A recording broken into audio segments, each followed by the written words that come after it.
নবীজির রওজায় গিয়া সালাম পৌঁছানোর তৌফিক দান করেন আল্লাহ। বাইতুল্লাহর গিলাফ ধরে ধরে লাব্বাইক বলার তৌফিক দান করেন আল্লাহ।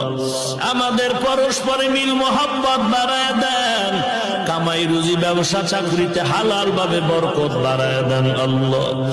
আয় আল্লাহ, শয়তানের দোকান থেকে হেফাজত করেন আল্লাহ। আয় আল্লাহ, আমাদের কারো হাত খালি ফিরায়া দিয়েন না রে আল্লাহ।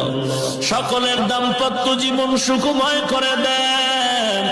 আয় আল্লাহ, কুদরতের হাতে মুসিবত থেকে হেফাজত করেন আল্লাহ। দিলের নেক আশা পূরণ করে দেন, নবীর মুহাব্বতে মুনাজাত কবুল করে নেন আল্লাহ। আয় আল্লাহ, সবার দিলের নেক আশা কবুল করে নেন। ও দয়ার মালিক, এলাকায় শান্তির ফয়সালা করে দেন। আয় আল্লাহ, গুনাহের প্রতি ঘৃণা জমায়া দেন, সুন্নতের